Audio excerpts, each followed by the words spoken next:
Welcome to the Deconstructionist Deep Dive. The podcast that doesn't just accept the story. We break it We examine the pieces. and expose the machinery inside. Let's dive in. What if everything about finding your purpose isn't just wrong, but is designed to keep you trapped? Okay. That's a big question to start with. It really is. Today, we are strapping in, really getting ready for an intellectual showdown. Right. We're going up against one of the most, well, pervasive systems out there. Maybe even comforting for some. You mean modern self-help ideology? Exactly. And you, our listeners, send us this incredible collection of sources. And they make this really provocative claim. Which is? That modern self-help, it's not just, a random bunch of productivity hacks or feel-good quotes you see online. No, the argument is much stronger. It's that it functions as a single, cohesive, almost like a self-reinforcing system, a system of control. That's precisely our mission for this deep dive. Right. We're going to trace how these maybe 12 core axioms, these basic beliefs that seem pretty harmless on the surface. How they actually link together, and how they function less as paths to freedom and more like, well, a rigid ideology. We're essentially building like an immune system for your mind. Yeah. As this show's about. Right. Protecting against what these sources call deceptive thinking. Yeah, and it's a deep look at how perfectly valid psychological ideas, things like growth, motivation, get twisted. Repurpose. Ruthlessly repurpose, yeah. For economic goals, political goals, stuff that has absolutely nothing to do with your actual well-being. And this isn't just abstract theory we're talking about. Not at all. We're mapping out the hidden framework, the hidden plumbing, Yeah. of what's essentially a multi-billion-dollar anxiety management industry. So by the end of this, you should be able to, spot the gears turning whenever you see another book promising to unlock your hidden genius or whatever. Right, you'll see the code running underneath. Okay, let's start with the big picture then. Our sources really push us to think beyond just, the self-help section in a bookstore. It's more fundamental. Yeah, think of it like an operating system. It's the base software for what they call the modern neoliberal subject. Which means? The individual who's expected to manage everything themselves. Their own risks, their career path, their well-being. It doesn't matter what the external conditions are like, it's all on you. That sounds incredibly convenient for, say, the current economic setup. If everyone feels personally responsible for fixing themselves constantly. They become very manageable, compliant, self-managing cogs, essentially, less likely to demand systemic change. So the framework isn't really about liberating you. No, it's more about making sure you fit neatly into the existing structure. And the best place to start pulling this apart is with the most tempting idea of all. The myth of the fixed self. Exactly. This is the element axiom, right? The Yes. core belief, the essentialist idea that every single person is born with some unique, predetermined genius zone. Your element. Find that element, find your purpose, and supposedly everything else just falls into place. Money, happiness, the works. It's super appealing emotionally, isn't it? It promises this ready-made sense of significance, like greatness is just waiting inside you. But that promise, according to the sources we're looking at, it's fundamentally hollow. And more importantly, it's refuted by science. How so? Well, the element axiom implies you're this fixed thing, static potential, just waiting to be unlocked. But the science points completely the other way. Yeah. Take neuroplasticity research. Deutsch wrote about this back in 2007. Right. The brain isn't fixed at all. It's constantly rewiring itself based on what you do, what you experience. You're not an essence, you're a process, always changing. So the idea that your potential is just like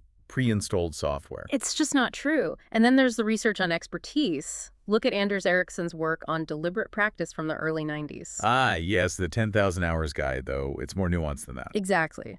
But the core finding devastates the element axiom. Expertise isn't found, it's built. Through hard work. Through focused, repetitive, often really tough work. Thousands of hours. It's not about stumbling upon some magical hidden talent you were born with. And this distinction is really crucial because the element axiom isn't just scientifically shaky, it serves a very specific economic function. Our sources label this the fixed element myth deception. Explain that. Okay, if we buy into the idea that unequal outcomes, stagnant wages, huge wealth gaps, job insecurity, if we believe that's all just down to people's natural abilities or whether they've found their element, Then the system itself gets a free pass. It's not the system's fault. It's just that some people are naturally suited to succeed and others aren't. right. Think about a CEO arguing against unions or minimum wage hikes. They might say something like, people just need to find their passion, find their element, That's the myth in action. It takes the focus completely off structural inequality. and puts all the burden, all the blame onto the individual. You just haven't discovered yourself properly yet. It's incredibly effective. Okay, so if the system convinces us failure is internal, how does it keep us constantly striving? What fuels this demanding machine without people just burning out or giving up? Ah, the fuel. That's manufactured anxiety and guilt. This brings us neatly into the realm of manufactured urgency. The system leans heavily on specific emotional triggers. Like the underdog mindset. This is classic self-help, but kind of toxic when you dissect it. It is. It's where your insecurity isn't seen as something to heal, but as fuel, a resource you need to weaponize. The narrative is always, you're behind. You're not quite good enough yet. You have to constantly prove yourself, fight against mediocrity. It's pure scarcity thinking used as motivation, and it connects directly to the next piece. Which is the future regret motivation. Exactly. Your decisions today aren't driven by present joy or fulfillment in the work itself. Oh no, they're driven by fear. Fear of who you might become tomorrow if you slack off today. Fear of failure, fear of regret, fear of becoming irrelevant professionally. You're constantly running from this imagined future ghost of yourself. The sources have a great name for this, the regret prophecy deception. Its only real function is to cultivate this low-grade, chronic future anxiety. And what's really interesting is the historical parallel they draw. The memento mori connection. Right. Remember death. In medieval times, institutions used the fear of eternal damnation, remember death, to enforce morality and control behavior. And now, the damnation isn't hellfire. It's professional failure, financial mediocrity, being left behind. For the modern neoliberal subject, that's arguably more terrifying. So, summing up this part, we have an ideology promising a fixed, findable self, but it actually demands constant, anxiety-driven adaptation, which leads us to the system's ultimate goal. The illusion of control, or what the sources call neoliberal subjectivity. This is where structural problems get systematically reframed as personal failings. Yep, using the 3 E's framework. External issues, collective challenges like the economy tanking, cost of living going through the roof, jobs being precarious. Are all twisted into problems with your personal effort, enthusiasm, or efficiency. Your startup failed, you didn't hustle hard enough, underpaid, not enough enthusiasm in your networking, laid off in a restructure, you just weren't efficient enough to be essential. It's always back on you. This is the big goal. Yeah. Creating these self-managing, self-blaming individuals. It's Foucault's concept of biopower, really, applied to the modern workplace. Explain biopower quickly in this context. It means the system doesn't need an overseer with a whip anymore. You become your own manager. You track your metrics, push yourself, punish yourself for perceived failures. So instead of demanding better systems like collective bargaining or stronger safety nets, the individual is trained to just adapt endlessly, intensely, alone, constantly tweaking themselves to survive job insecurity. They become their own hyper-demanding boss. I mean, we need to grasp the sheer scale of this. This isn't some niche thing. Absolutely not. Yeah. Market Data LLC, back in 2023, estimated the self-help content market alone at $11.6 billion a year. $11.6 billion. And that money isn't funding genuine liberation, it's funding the cycle. Create anxiety, sell the fix, create more anxiety, Right. rinse and repeat. Okay, moving into section 2. Now we dig into some of the axioms that sound, well, they sound really good, morally attractive. Which makes them particularly insidious, structurally speaking. Let's tackle the service axiom first. This is the one that prioritizes other people's needs way above your own self-actualization. You hear it constantly. It's not about you. Find your purpose in serving others. Sounds noble, right? Beautiful, even. But the structural implication is severe. What's the core vulnerability here? It sets up an infinite obligation, a bottomless pit of need you're supposed to fill, but with no reciprocal rights for yourself. It's a moral trap. How so? Because if you're perpetually required to put others first, it effectively blocks the necessary selfishness required for real self-actualization. You're referencing Maslow's hierarchy here. Exactly. Maslow showed pretty clearly you need to meet your own fundamental needs first, safety, belonging, self-esteem, before you can genuinely aim for self-actualization. But if you're stuck in endless service... You're endlessly useful to others, sure, but you never accumulate the time, the resources, the energy to climb your own hierarchy. You're stuck at the base, helping everyone else climb past you. The sources call this the Servitude solution, and they argue it massively benefits capital and the state. It functions as an altruism trap. And this isn't new. It's got historical echoes. Think of Victorian-era charity. It wasn't designed to end poverty. It was about moralizing dependency and keeping the class structure rigid. And it also sounds a bit like Marx's opiate of the masses, doesn't it? It does. Devoting yourself to spiritual or moral service can absolutely distract from the material reality of exploitation. Why fight for a fair wage if your true calling is just selfless service? But we don't have to buy into this, right? The sources offer counter-arguments, philosophical antidotes. Definitely. Objectivism, for instance. Ayn Rand's idea of rational selfishness. Okay, hang on. Rational selfishness. That might sound, to some listeners, like it's just doubling down on the self-centeredness maybe found in some self-help. That's a really important distinction to make. It's not the same thing. Self-help often pushes this kind of consumerist self-optimization, buy this course, follow that guru just to feel better. Whereas Rand's point is different. Rand's argument is about rational self-interest as a virtue. A productive person, someone who creates value, earns their way, deals honestly, that person is morally good precisely because they contribute through achievement, not through forced sacrifice or dependency. It's about taking responsibility for your own life and production, not just serving others out of guilt. Exactly. It's a very different framework from being a guilt-driven servant. And if objectivism feels a bit too sharp-edged for some, There are other perspectives. consider Taoism, the concept of wu-wei, non-forceful action. Which doesn't mean doing nothing. No, that's a common misunderstanding. Wu-wei is more about acting in alignment with the natural flow of things, effortlessly. It's the total opposite of the frantic, anxiety-fueled, obligatory helping the service axiom demands. That constant forced service actually makes us more compliant, doesn't it? Foucault's docile bodies. We police ourselves into servitude. Precisely. Now, the second big trap we need to dismantle, the demand for purity. Moral purity, cognitive purity.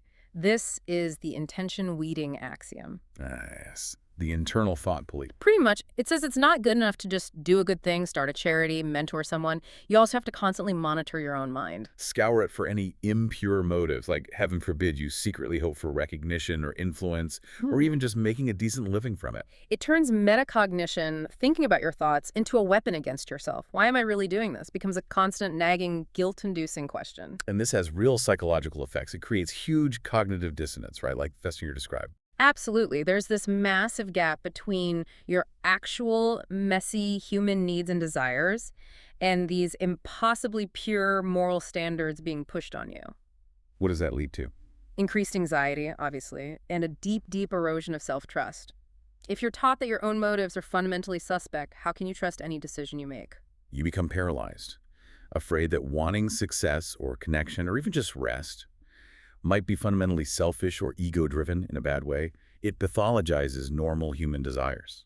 And again, there's a clear historical pattern. The sources call it the intention-purity deception. It sounds like Calvinist predestination anxiety.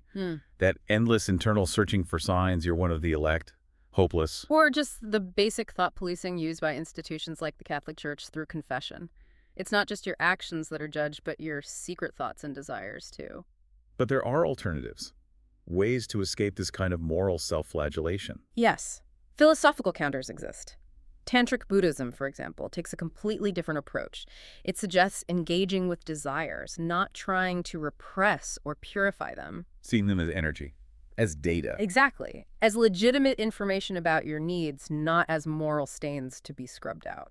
And Freud warned about this too, didn't he? The danger of oppression. He absolutely did. Shoving uncomfortable thoughts or desires down doesn't make them go away. It just drives them into the subconscious, creates internal conflict, and leads to neurosis, not enlightenment. Breakdown, not breakthrough.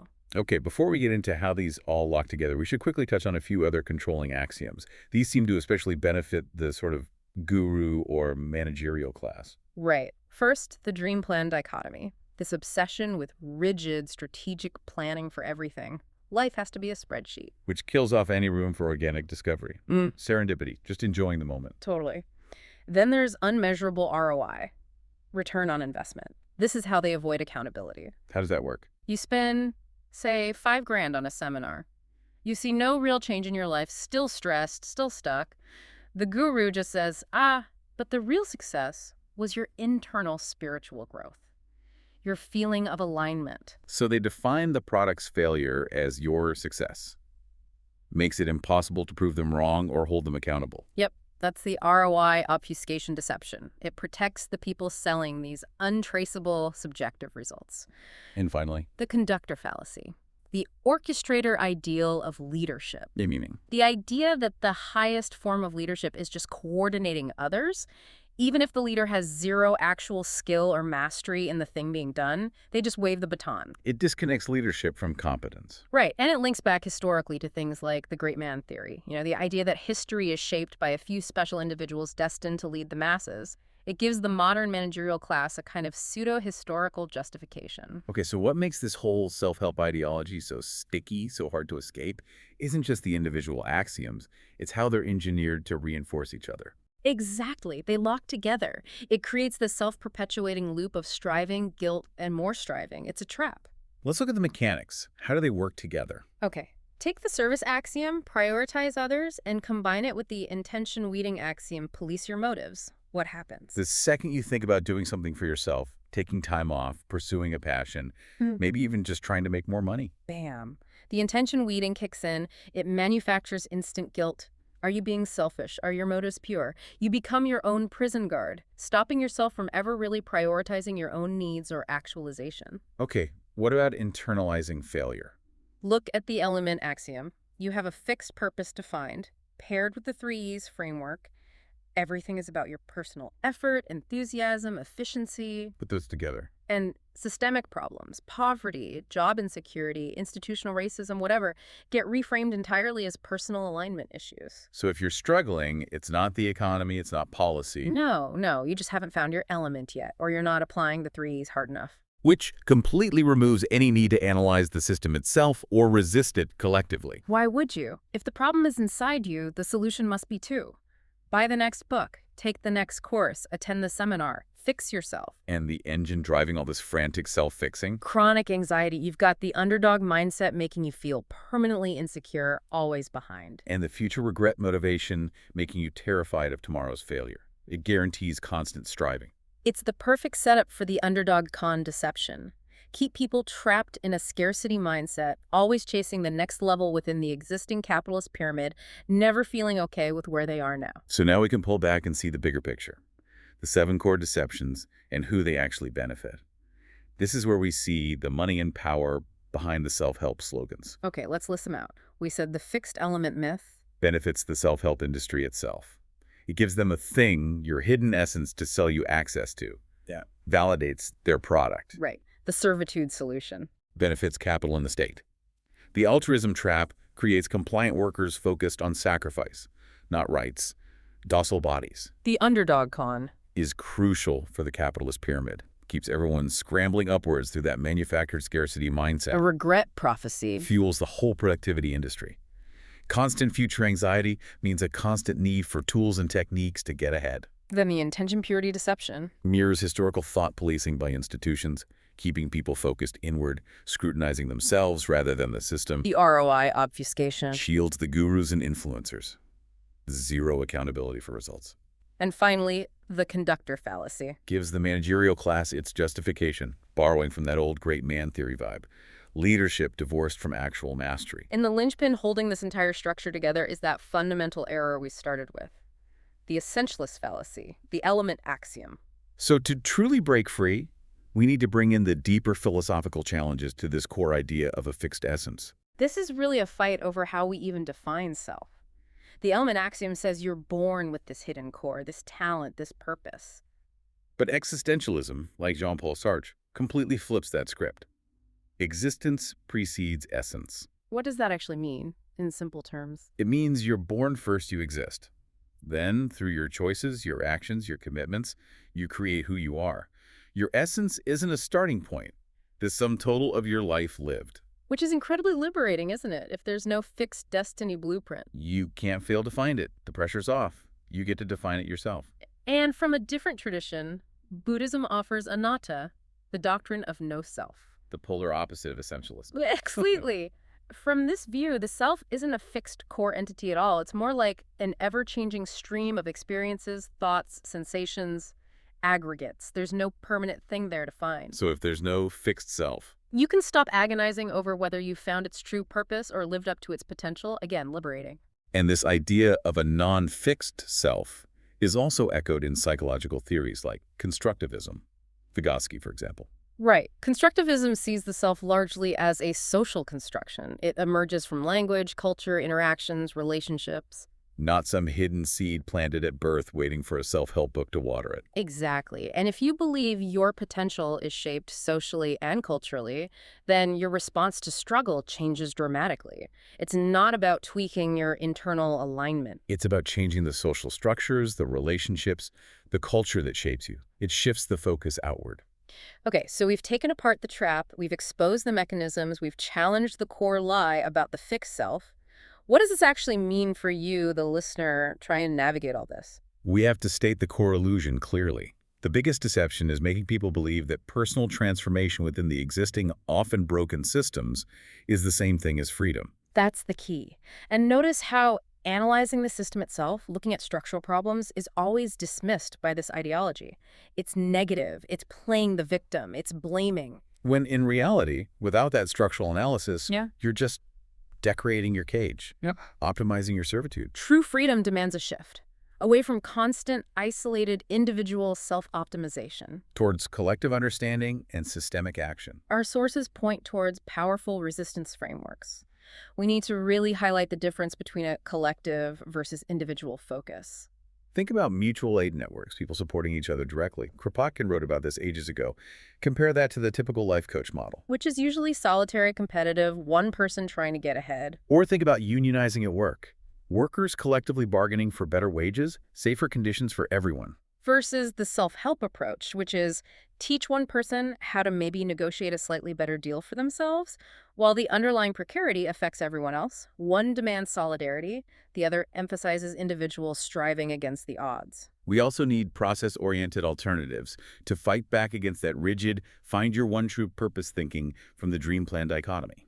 Instead of fixating on some predetermined destination, we could look towards something like existential authenticity. Heidegger talked about this. What does authenticity mean here? It's about embracing the process of becoming, facing your own limitations, your finitude, and making meaningful choices without needing a guaranteed outcome or a pre-written map. So it swaps the anxiety of finding the right path for the freedom of simply choosing your path, moment by moment. Exactly. Another powerful alternative is the capabilities approach associated with Martha Nussbaum. How did that differ? It shifts the focus entirely. Instead of internal feelings or productivity metrics, it asks, what are people actually able to do and be? What real freedoms and opportunities do they have? So it's less about coaching individuals to cope with bad conditions. And much more about demanding that society and policy create the actual conditions needed for people to flourish. Things like good healthcare for all, quality education, enough leisure time. It puts the responsibility back on the system to enable potential, not just on the individual to find it within a restrictive system. Okay, this is great conceptually, but what are the practical takeaways? What can someone listening right now actually do? The escape hatch. First step, adopt systemic analysis. Consciously replace that default self-help question, what's wrong with me? Which is almost always the wrong question with the critical question. What systems are affecting me here? And who benefits from these systems staying the way they are? Second, practice desire examination. Actively push back against that intention weeding. Investigate what you want, what you need, without layering on moral judgment. So if you feel burned out and desire rest, That's not a moral failing or laziness, it's beta. It's evidence of unsustainable demands, maybe from your job, maybe from the economy. Stop treating your needs as flaws to be eradicated. third, and this is crucial, critical media literacy. Yeah. Don't just passively consume self-help content. Actively interrogate it. Ask with every piece of advice, who benefits if I think this way? What larger structural issue might this advice be conveniently distracting me from? Become an ideology detector. Exactly. And finally, the sources offer this framework, the Cognitive Emancipation Protocol. It's a 4-step call to action for pursuing genuine self-actualization. Which requires changing conditions, not just adapting to them. What's step one? Step 1. Identify your internalized controllers. Recognize the voices in your head, often disguised as discipline or grit or positivity, that are actually enforcing the system's demands, planting those weeds of guilt, fear, and obligation. Who taught you to think that way? Step two. Reclaim desire as legitimate data. Your exhaustion, your anxiety, your frustration, these aren't personal defects. They are vital signals about your actual needs and the ways the current systems might be failing to meet them. Burnout isn't a resilience failure. It's often evidence of toxic policy or norms. Step 3. Translate personal suffering into political analysis.